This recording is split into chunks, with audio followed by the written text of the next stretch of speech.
I'm glad you're here. This will be, in a particular sense, a finality.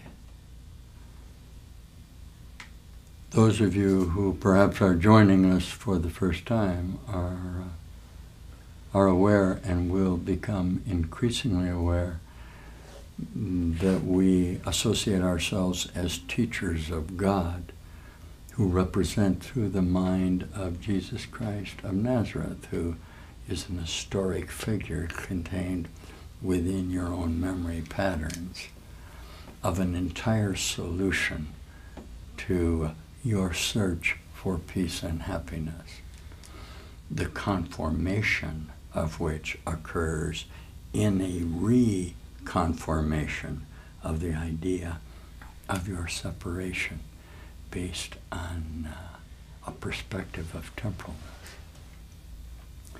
I'm what you term an advanced teacher of this Course in Miracles, which is obviously required since you have requested within this time frame a solution to what seems to be an impossible problem of your containment in this present of conceptual self-identity that justifies the idea that you're a body and has prevented you from gaining knowledge, through a rediscovery of a new thought or idea coming from outside the parameter of the enclosure of your conceptual self. Yet, as we are aware, and we're sharing together, the course, the return, is inevitable. It's a required course. As the old man, and I'm going to play the old man perhaps, as long as I'm going to come into this parameter of consciousness. Those of you who have heard about me understand that I represent the Saviorship of Jesus Christ. What does it have to do with the so-called Christian establishment? No more than you would want it to have to do if you have accepted fundamentally your own responsibility through His love and grace to become, as He is showing you, the certainty that you are that love. So in that sense, it has absolutely nothing to do with the establishment. And in fact, as we have learned by this continuing procedure, it is indeed the establishment that has prevented us from viewing in its entirety the grace that we just expressed with each other. I am the way, the truth, and the light, and no one comes to my Father except through me, is the statement that He requires that you make.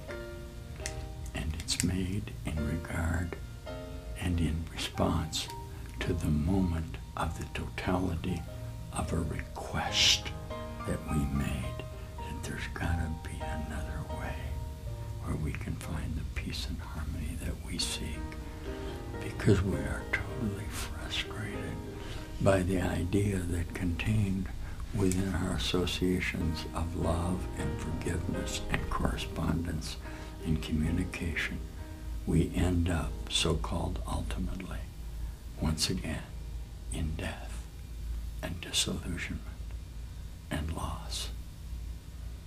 The time must come, and did, within the parameter of the offering that you are now being presented with, that indeed there was a place-time where the complete resolution occurred, and I am representing that to you right now.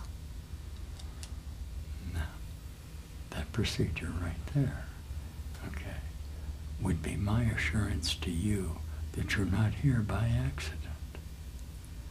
There's no possibility within the frame of the offering of the mind training that it's possible for anything to occur that is not a part of the totality of your destiny of conclusion.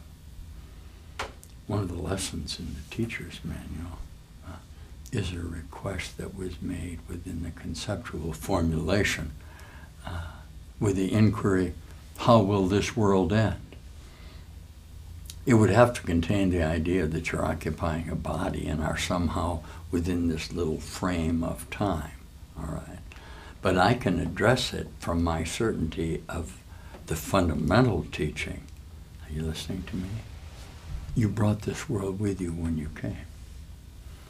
Everything that you're seeing in the particulars of your own mind are evidences of reflections of your own mind that justify the idea that you're in this body. Am I a reflection of that correspondence? Of course. Yeah. Okay. I am an historic figure within your memory, as are 50 billion other human bodies. Yet how limited is your self-association in the process by which you continue to enclose yourself in an occupation of justification for an ability that is so limited in its perspective, it really doesn't allow you to see anything. Yet the world confines you through the specialization of the conceptual mind to the idea that this will be your occupation until you wither and die. You listening to me? Nonsense, it's not true. The light and love that we can share in this instant is a conversion, a complete conversion of the body form that's representing to you. Just a little bit. Then we'll get into how is this world going to end. Just a little bit about what light to you can really mean in your power of decision. Listen. You listen to me, human beings. Miracles are seen in light, and light and strength are one.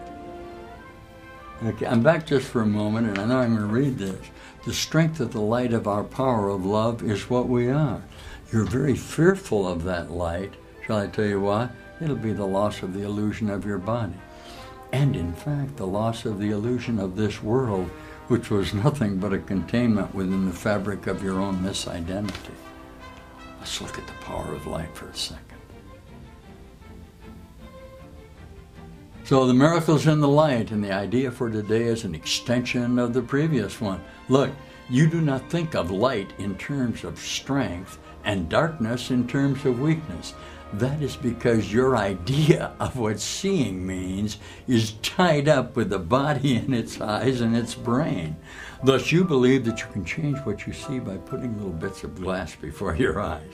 This is among the many magical beliefs that come from the conviction you're a body and that the body's eyes can see. Listen, you also believe the body's brain can think.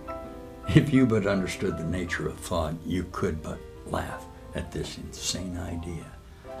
It is as if you thought you held the match that lights the sun and gives all its warmth, or that you held the world within your hand, securely bound until you let it go. Yet this is no more foolish than to believe the body's eyes can see or that the brain can think. It is God's strength in you that is the light in which you see, as it is His mind with which you think. His strength denies your weakness. Look, it is your weakness that sees through the body's eyes, peering about in darkness to behold the likeness of itself. The small, look, the weak, the sickly, the dying, those in need, the helpless, the afraid, the sad, the poor, the starving, the joyless. These are seen through eyes that cannot see and cannot bless. Strength overlooks these things by seeing past appearances. It keeps its steady gaze upon the light that lies beyond them. It unites with light of which it is a part. It sees itself. It brings the light in which yourself appears. Why? In darkness, you perceive a self that is not there. Strength is the truth about you. Weakness is an idol falsely worshipped and adored, that strength may be dispelled and darkness rule where God appointed that there should be light.